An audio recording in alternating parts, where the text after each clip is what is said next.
In the rehab domain, we understand a lot that the body is healing. So whether it's not about the hand or the leg or the speech or the cognition, it's not a separate entity, it's the whole body, right? So the petrol for the body is nutrition, right? So if that right thing is not going into the body, then you don't get right results. So you can't pour water into a petrol car and expect it to run. Very simple. Exactly the same way, you can't give wrong things or deteriorated things into the body and expect some miraculous results. So nutrition became a very important aspect of the results that we wanted to create.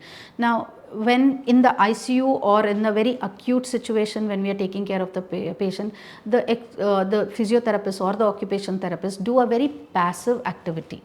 Like, the limbs are flaccid. Flaccid means like it just falls off like this. There is no strength at all, right?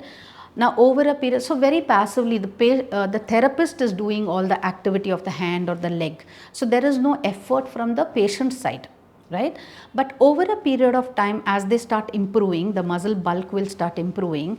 There is some tone setting in. Now we ask the patient to engage.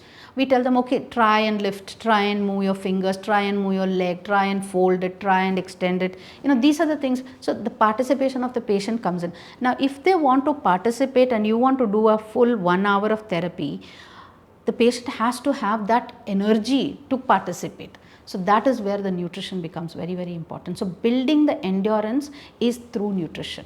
Okay, because sometimes you seen the patients will have the feeding tube, like either through the nose or we put something like a peg insertion. Okay, so either which way it is, you can't give them solid food.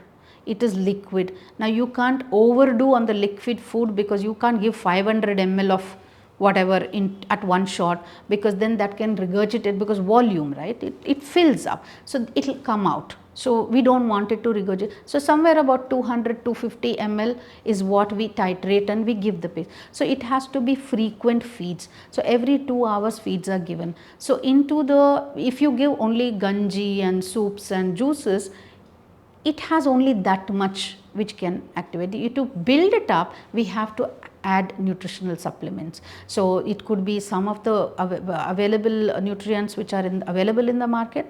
We make sure we calculate the protein which is going into the body in divided doses and give adequate proteins. Okay. Second, there are Ayurvedic preparations which we make, which also help cost effectively to the patient, because cost is something that we need to keep in mind.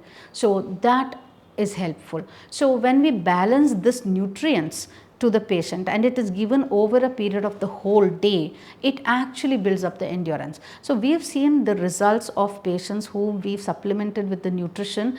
One, they actually start mobilizing earlier. Their stamina strength improves, so their motivation level improves, because when you don't see results for a long time, their motivation level is low. But if you build up their endurance and show them, okay, yesterday you were able to put only 1 foot forward, today you are able to put 1 and 2, it's improved, right? Yesterday you were only able to sit once and stand once, today you are able to do 2 or 3 times. They see an improvement. So daily basis, they almost see improvement. When they see improvement, their motivation is higher. The patient's motivation goes up, caregivers, because they also see a ray of hope. So they feel happy. So that motivation is a positive energy for us as a therapist, and it becomes a vicious cycle. So nutrition plays a huge role. One, about the Bedsores. Generally, I should say, in our setup, we don't see Bedsores.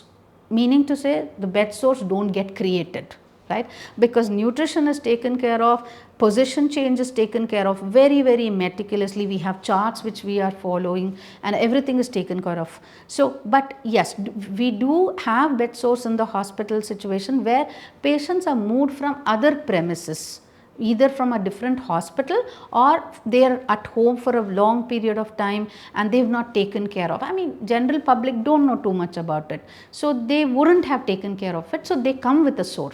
So handling the bed sore and making sure that heals is another job that we do.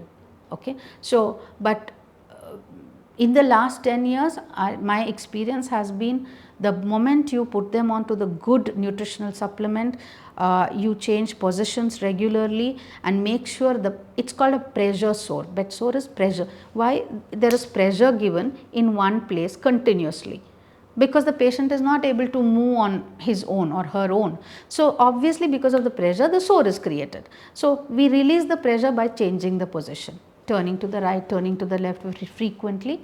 So nutrition supplement, position change is good enough to eradicate bed sores from the wards.